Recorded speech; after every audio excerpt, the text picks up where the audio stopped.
You guys will find that you have passions, and having a passion is a gift. I think we all have passions, and you don't get to choose them, they pick you, but you have to be alert to them. You have to be looking for them. And when you find your passion, it's a fantastic gift for you because it gives you direction, it gives you purpose. You can have a job, or you can have a career, or you can have a calling. And the best thing is to have a calling. And if you find your passion, you'll have that, and all your work won't feel like work to you. Many kids and many grown-ups do figure out over time what their passions are. And sometimes we let I don't think it's that hard. I think what happens though sometimes is that we let our intellectual selves overrule those passions. And so that's what needs to be guarded against. My job, one of my jobs as the leader of Amazon, is to encourage people to be bold. And people love to focus on things that aren't yet working. And that's good, it's human nature. That kind of divine discontent can be very helpful. But it's incredibly hard to get people to take bold bets. And you need to encourage that. And if you're gonna take bold bets, they're going to be experiments, and if they're experiments, you don't know ahead of time whether they're going to work. Experiments are by their very nature prone to failure, but a few big successes compensate for dozens and dozens of things that didn't work. So bold bets, AWS, Kindle, Amazon Prime, our third-party seller business, all of those things are examples of bold bets that did work, and they pay for a lot of experiments.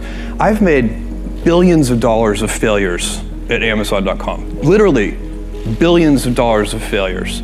And you might remember Pets.com or Cosmo, or give myself a root canal with no anesthesia very easily.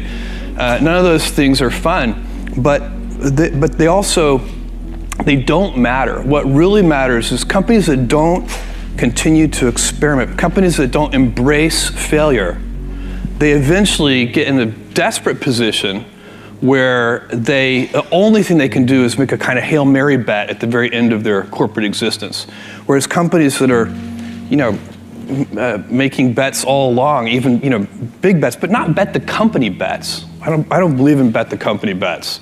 That's when you're desperate. That's the last thing you can do. It's not. You could be out of work and have terrible work-life balance. Even though you've got all the time in the world, right. You could just feel like, oh my God, I'm miserable, and you would be draining energy.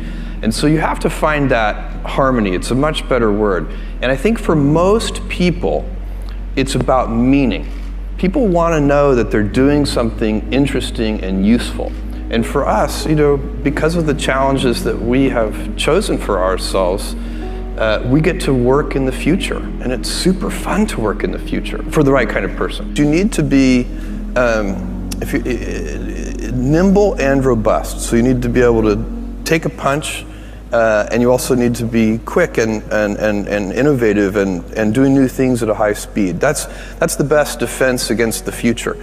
And you have to always be leaning into the future. If you're leaning away from the future is going to win every time. Never, ever, ever lean away from the future. We all have adversity in our lives. I doubt if you really, if you know somebody, any friend or anybody that you talk to, there's no lack of adversity, and by the way, that's good, because it's what teaches us how to get back up. You fall down, you get back up. It always happens.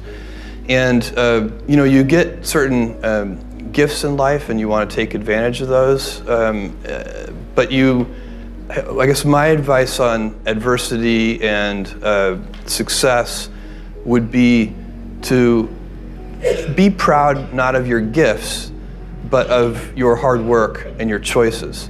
So, you may be, the kinds of gifts you get in life, you might be really good at math. It might be really easy for you. That's a kind of gift.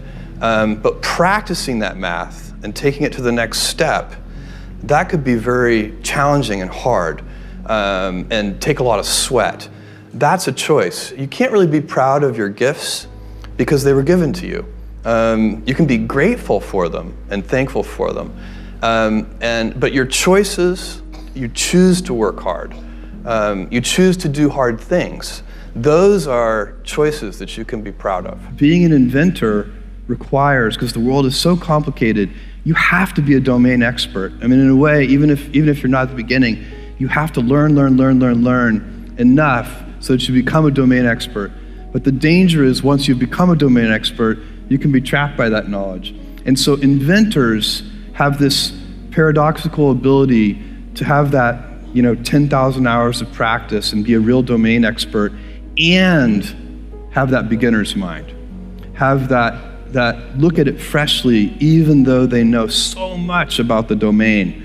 And that's the key to inventing. You have to have both. And I think that is intentional. I think all of us have that inside of us, and we can all do it, but you have to be intentional about it. You have to say, yeah, I am going to become an expert, and I'm going to keep my beginner's mind.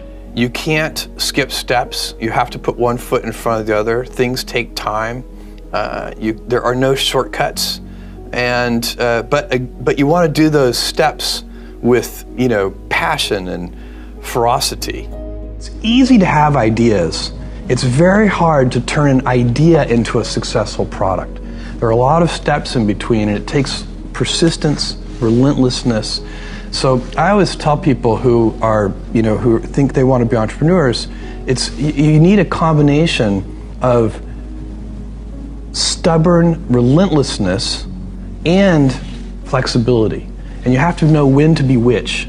And basically you need to be stubborn on your vision, because otherwise it'll be too easy to give up. But you need to be very flexible on the details, because as you go along pursuing your vision, you'll find that some of your preconceptions were wrong, and you're going to need to be able to change those things. So I think taking an idea successfully all the way to the market and turning it into a real product that people care about and that really improves people's lives is a lot of hard work. Don't try to chase what is kind of the hot passion of the day. I think we actually saw this. I think you see it all over the place in many different contexts, but I think we saw it in the internet world quite a bit, where at the sort of peak of the sort of internet mania in say 1999, you found people who were very passionate about something. They kind of left that job and decided, I'm going to do something in the internet, because it's it was almost like the the 1849 gold rush in a way. I mean, you find that people, if you go back and study the history of the 1849 gold rush, you find that at that time everybody who was within shouting distance of California was they might have been a doctor, but they quit being a doctor and they started panning for gold, and that almost never works. And even if it does work, according to some metric, financial success or whatever it might be, I suspect it leaves you ultimately unsatisfied. So you really need to be very clear with yourself. And I think one of the best ways to do that is this notion of projecting yourself forward to age 80, looking back on your life and trying to make sure you've minimized the number of regrets you have. That works for career decisions. It works for family decisions. Do you want? I have a 14-month-old son, and it's very easy for me to, if I think about myself when I'm 80, I know I want to watch that little guy grow up. And so I don't want to be 80 and think, shoot, I missed that whole thing, and I don't have the kind of relationship with my son that I wished I had, and so on and so on. So if you think about that, so I guess another thing that I would recommend to people is that they always take a long-term point of view. And I think this is something about which there's a lot of controversy. There's a lot of people, and I'm just not one of them, believe that you should live for the now. I think what you do is you think about the great expanse of time ahead of you and try to make sure that you're planning for that in a way that's going to leave you ultimately satisfied. So this is the way it works for me. And I mean, everybody needs to find that for themselves. So I think there are a lot of paths to satisfaction, and you need to find one that works for you.